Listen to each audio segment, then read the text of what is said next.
Hey, what's up everybody? It is Thursday on Genderqueer Chat. This week's topic is a catch-up because last week only one person made a video, and so thank you, Quincy, for holding down the fort. But yeah, so last week's topic was a viewer question, which is amazing.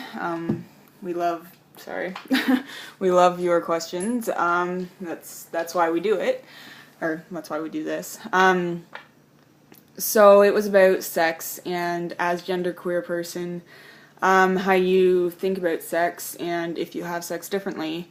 And so I'm not entirely comfortable getting, way too personal on this topic, like talking from personal experience, simply because this is the internet, and anything you put on the internet is like available to anyone in the world, and it's a little bit awkward. For me, I find I'm a very open person, but this is one topic that I can think of one or two people in real life that I wouldn't want to have this conversation with. So I feel like I shouldn't put it on the internet. But I do have some opinions on it, sort of like from a more general standpoint, because I've been thinking about it quite a bit this week. I feel like sex, there's kind of a couple different reasons to have sex. The first would be to, connect with the person that you're with, and what are you doing? Sorry. To, be connected to a partner, and the other is to get off. So I feel like there's two different, like, those two things are different. And I think, like, if you're the kind of person that wants to have sex to get off, and if that's sort of what you're after, it's gonna be a lot harder as a genderqueer person, because you're not gonna have that, kind of connection and communication and stuff with people. So if you're just, like, I feel like, straight people, like cisgendered straight people, cisgendered, gay people, there's not really a whole lot of,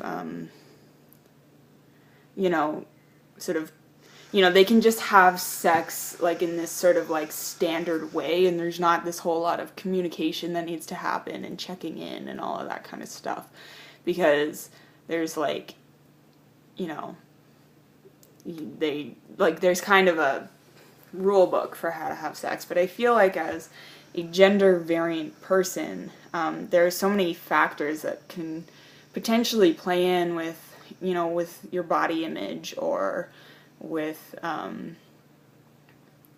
just how you feel like the other person is viewing you. So if somebody is viewing you, like, as a, as a cisgendered female and not as a genderqueer person, or as a cisgendered male and not as a genderqueer person, and they're treating you sexually in a way that is in line with how they view you, that can be kind of damaging to your self-esteem and to your self-expression, and, like, it can just be damaging to your sense of self. And I think in that way, having sex for a genderqueer or a gender variant person would be more difficult than, having sex, like, just, random sex with some random person just to get off, like, would be really difficult, or would be more difficult, potentially more difficult. But then having sex with